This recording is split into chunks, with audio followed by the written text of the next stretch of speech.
अक्सर जब हम किसी मेडिकल डायग्नोसिस की बात करते हैं ना, तो एक अजीब सी शांति और सटीकता की उम्मीद होती है, एकदम इंजीनियरिंग की तरह।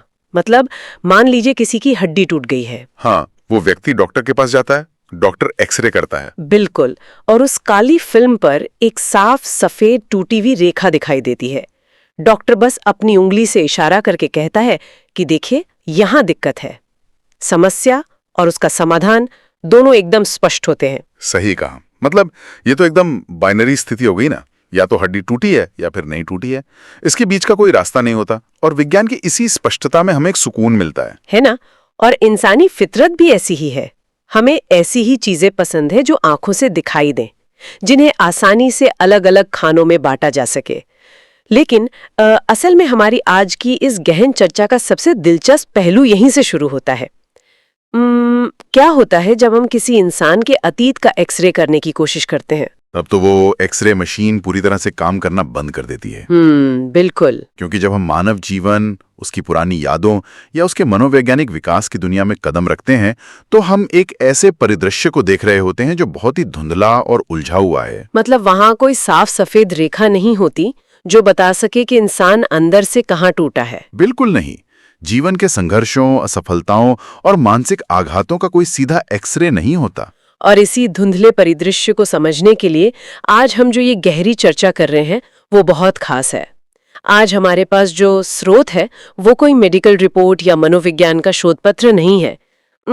ये एक बेहद खूबसूरत पुस्तक समीक्षा है। हरिवंश राय बच्चन जी की आत्मकथा के पहले भाग पर लिखी गई समीक्षा क्या भूलूं क्या याद करूं है कि कैसे किसी इंसान के बचपन और शुरुआती संघर्षों की कहानी असल में जीवन को समझने का, उस अदृश्य टूट फूट को देखने का एक बेहद शक्तिशाली माध्यम बन सकती है। जो लोग सफलता के पीछे का असली मनोविज्ञान समझना चाहते हैं, उन्हें आज बहुत कुछ नया मिलने वाला है। और ये एक बहुत ही शानदार दिशा है। देखिए, अक्सर समाज में सफलता की कहानियों को बस उनके अंतिम परिणाम से आंका जाता है। हाँ, हम बस ये देखते हैं कि कोई कितना महान बन गया या उसने कितनी दौलत कमा ली, बस उस रोशनी को देखते हैं। एकदम सही। लेकिन ये जो समीक्षा है, ये हमें उस निर्माण प्रक्रिया की ओर ले जाती है जो पर्दे के पीछे अंधेरे में चलती है। ये उन कच्ची ईंटों और पसीने की कहानी का विश्लेषण है जिससे एक महान जीवन की इमारत खड़ी होती है। तो चलिए इस इमारत की नींव को ही सबसे पहले समझते हैं। इस समीक्षा में सबसे पहले इलाहाबाद का जिक्र है, जिसे आज हम प्रयागराज कहते हैं। उनके बचपन से लेकर युवावस्था तक की ये यात्रा सिर्फ एक भौगोलिक यात्रा नहीं है। मैं तो इस पूरी किताब और समीक्षा को एक तरह से सांस्कृतिक कार्बन डेटिंग की तरह देख रही हूँ। सांस्कृतिक कार्बन डेटिंग? अरे वाह, ये तो बहुत ही दिलचस्प एनोलॉजी है। इसे थोड़ा और समझाएंगी? हाँ, मतलब जैसे वैज्ञानिक किसी छोटे से जीवाश्म की कार्बन डेटिंग करके बता देते हैं कि उस समय का पूरा पर्यावरण कैसा था, हवा में कितनी नमी थी, ठीक वैसे ही बच्चन जी का ये व्यक्तिगत संस्मरण सिर्फ एक व्यक्ति की कहानी नहीं है, ये उस समय के पूरे समाज की कार्बन डेटिंग है। मैं समझ रहा हूँ। समीक्षा भी स्पष्ट रूप से यही बताती है कि इसमें पारिवारिक माहौल और आर्थिक कठिनाइयों का बहुत ही सजीव वर्णन है। लेकिन यही मेरे मन में एक सवाल आता है, अक्सर जब लोग अपनी आत्मकथा में अपनी गरीबी या संघर्ष का बहुत बखान करते हैं, तो वो एक शिकायत का पुलिंदा या सॉब स्टोरी जैसी लगने लगती है। तो ये कैसे तय होता है कि कोई कहानी सिर्फ एक व्यक्तिगत रोना नहीं है, बल्कि एक पूरे युग का आईना है? ये बहुत ही महत्वपूर्ण और गहरा सवाल है। यहीं पर हमें व्यक्ति और समाज के बीच के उस मैकेनिज्म को समझना होगा। देखिए, कोई भी आत्मकथा शून्य में नहीं लिखी जाती।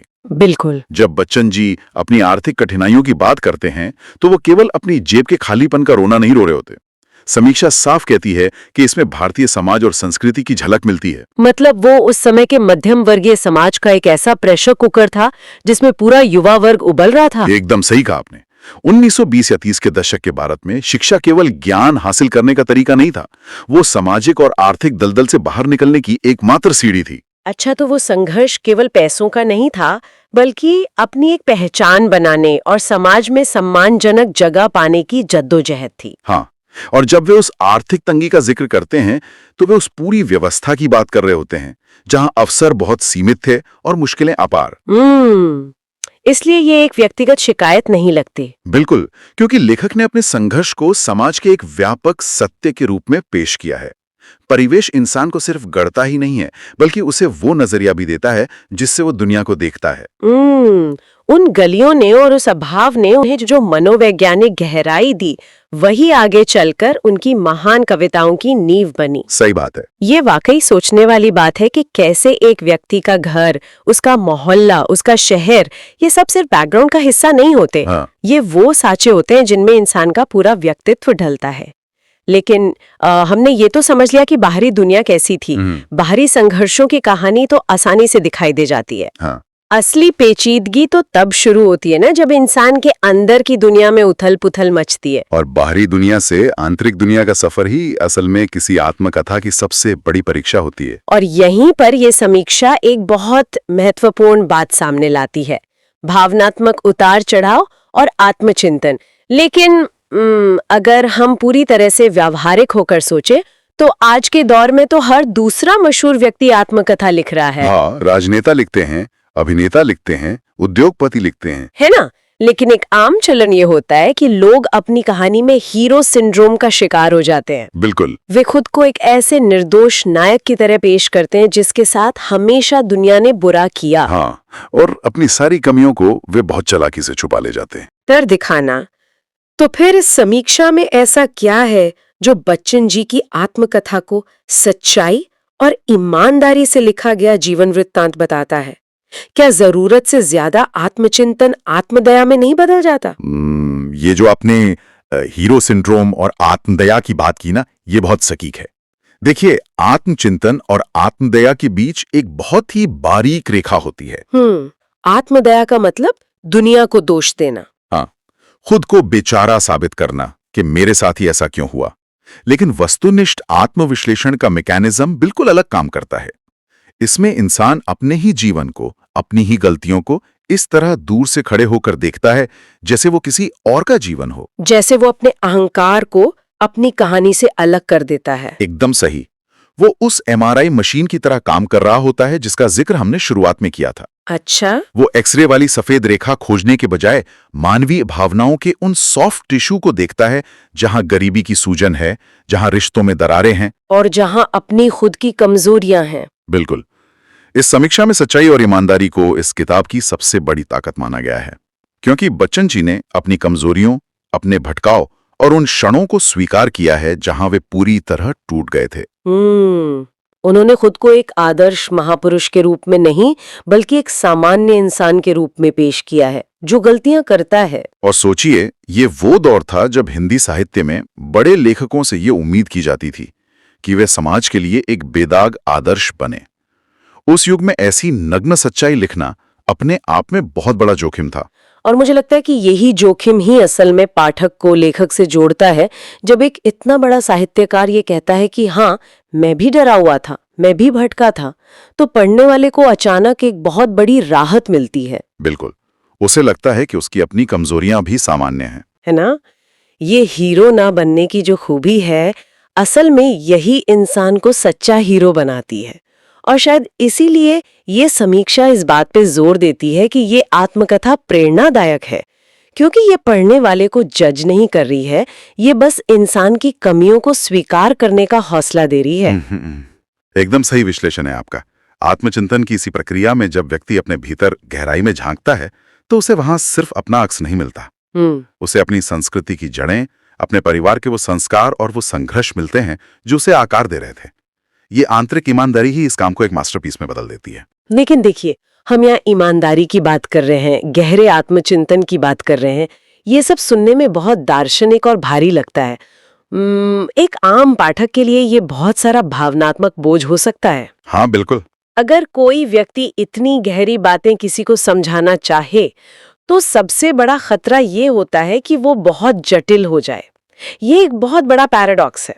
अक्सर सबसे गहरे भावनात्मक सत्य तब अपना असर खो देते हैं जब उन्हें दर्शन शास्त्र की किसी मोटी किताब की तरह भारी भरकम शब्दों में लिखा जाए। सही कहा। तो सवाल ये है कि इस भारी भावनात्मक बोझ को पाठक के ऊपर बिना उससे कुचले कैसे पहुंचाया गया। और यहीं पर इस समीक्षा का सबसे खूबसूरत हिस्सा सामने आता है। जो सीधे तौर पर इसे कैसे लिखा गया है इस पर बात करता है। हम क्या लिखा है इस पर तो चर्चा कर चुके हैं, लेकिन क्राफ्ट भी उतना ही जरूरी है। बिल्कुल। समीक्षा बताती है कि इस आत्मकथा की भाषा बहुत ही सरल, भावनात्मक और प्रभावपूर्ण है। सरल भाषा सुनने में ये बहुत साधारण लगता है, लेकिन मुझे लगता है कि मनोवैज्ञानिक स्तर पर जटिल शब्दों का इस्तेमाल करना असल में एक तरह का कवच होता है। कैसे? क्या आपने कभी ध्यान दिया है कि जब लोग बौद्धिक रूप से असुरक्षित महसूस करते हैं, तो वो जानबूझकर भारी भरकम शब्दों या जार्गन का इस्तेमाल करते हैं। वे जटिलता के पीछे छुपने की कोशिश करते हैं ताकि कोई उनकी असली भावनाओं को पकड़ न ले। बिल्कुल, ये मानव मनोविज्ञान का एक बहुत ही दिलचस्प सच है। जटिल शब्द अक्सर लेखक और पाठक के बीच एक दीवार खड़ी कर देते हैं। हाँ, और लेखक उस दीवार के पीछे सुरक्षित महसूस करता है। लेकिन जब ये समीक्षा कहती है कि बच्चन जी की भाषा बेहद सरल और प्रवाहपूर्ण है, तो इसका मतलब है कि उन्होंने वो कवच पूरी तरह से उतार फेंका है। सरल भाषा में अपनी सबसे गहरी पीड़ाओं को लिखना असल में निहत्था हो जाना। ये लेखक को पूरी तरह से वनरेबल कर देता है, और यही असुरक्षा पाठक के साथ एक सच्ची आत्मीयता पैदा करती है। एकदम सही। इसका मतलब है कि भारी भरकम शब्दों का इस्तेमाल न करना कोई भाषा की कमी नहीं, बल्कि एक सचेत मनोवैज्ञानिक फैसला है। समीक्षा में एक जगह कहा भी गया है कि ऐसा महसूस होता है जैसे कोई अपने जीवन की कहानी सामने बैठकर सुना रहा हो। हाँ, ये बहुत ही सटीक बात है। ये मुझे उस अनुभव की याद दिलाता है जब कड़ाके की सर्दियों की शाम हो, आप अलाव के पास बैठे हो और कोई बुजुर्ग बिना किसी दिखावे के, बिना किसी उपदेश के अपने जीवन के कच्चे अनुभव आपसे साझा कर रहा हो। इसमें कोई ज्ञान बगाड़ने की कोशिश नहीं होती। और यही आत्मीयता संवाद को प्रभावी बनाती है। जब कोई उस बुजुर्ग की कहानी सुनता है, तो वो ये नहीं सोचता कि वो उसे कुछ सिखाने की कोशिश कर रहा है।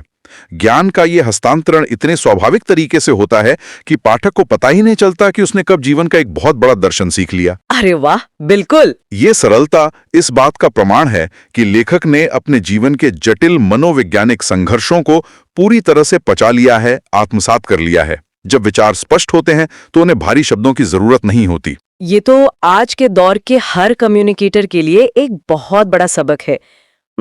अगर आपके विचार सच्चे हैं तो उन्हें जटिल आवरण की जरूरत नहीं होती। वो अपनी सरलता में ही सबसे ज्यादा शक्तिशाली होते हैं। और यही वो जगह है जहां ये किताब महज साहित्य के पन्ने से उठकर एक टूल किट बन जाती है। इसे एक टूल किट कहना बिल्कुल सटीक होगा, क्योंकि समीक्षा का निष्कर्ष इसी बात पर जोर देता है कि ये सिर्फ किसी एक महान व्यक्ति के अतीत का दस्तावेज नहीं है।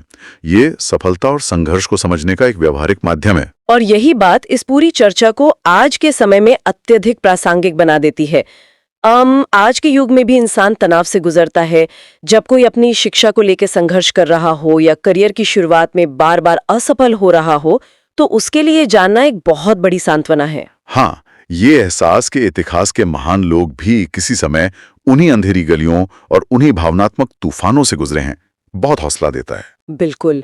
उनकी सफलता कहीं आसमान से नहीं टपकी थी, बल्कि वो इलाहाबाद की उन्हीं तंग गलियों और मानसिक अंतर्द्वंद्वों की भट्ठी में पककर तैयार हुई थी। सही कहा। संघर्ष एक यूनिवर्सल अनुभव है।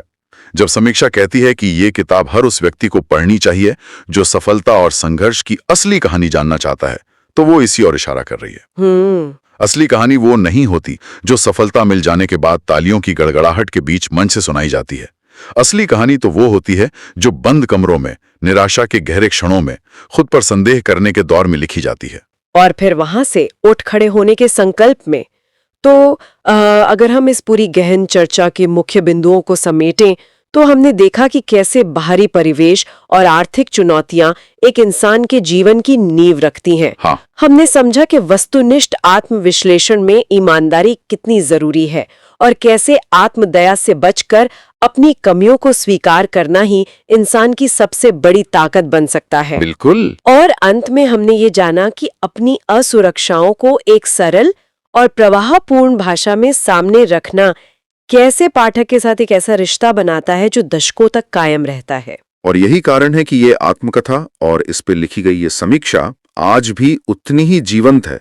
समय बदल गया है, तकनीक बदल गई है, लेकिन इंसान के भीतर का जो मनोवैज्ञानिक MRI है मतलब गिरना, टूटना, डरना और फिर से खड़ा होना, वो आज भी बिल्कुल वैसा ही है। ये एकदम सच है। और अब इस चर्चा के अंत में हम एक ऐसे विचार की ओर मुड़ते हैं जो इस आत्मकथा के शीर्षक से ही जन्म लेता है, क्या भूलूं, क्या याद करूं। ये केवल एक काव्यात्मक पंक्ति नहीं है। नहीं, ये असल में मानव स्मृति और मनोविज्ञान का एक बहुत बड़ा दर्शन है। जब हम अपने जीवन के उस धुंधले परिदृश्य को देखते हैं तो पाते हैं कि हमारा अतीत एक बहुत बड़े संग्रहालय की तरह है, जहां अच्छी और बुरी यादों का भंडार है। और उस संग्रहालय का क्यूरेटर इंसान खुद होता है। उसे ही यह तय करना होता है कि भविष्य की प्रदर्शनी के लिए वो किन यादों को सहेज कर रखेगा। बिल्कुल, ये वाकई सोचने का विषय है कि जब कोई व्यक्ति भविष्य में पहुंचकर अपने आज के दिन को मुड़कर देखेगा तो उसे क्या चुनना चाहिए। जीवन की यात्रा में आगे बढ़ने के लिए ये बहुत जरूरी है कि इंसान ये तय करे कि आज की कौन सी आर्थिक या मानसिक कठिनाइयों को, किस कड़वाहट या निराशा को उसे हमेशा के लिए भूल जाना चाहिए, ताकि वो अपना भावनात्मक बोझ हल्का कर सके। सही बात है। और इसके विपरीत आज का कौन सा संघर्ष, कौन सी सीख या कौन सा वो छोटा सा अनुभव है जिसे उसे अपनी सफलता की मजबूत नींव के रूप में हमेशा याद रखना चाहिए। क्योंकि अंततः इंसान का व्यक्तित्व उसी से आकार लेता है जिसे वो याद रखने और भूल जाने का विकल्प चुनता है।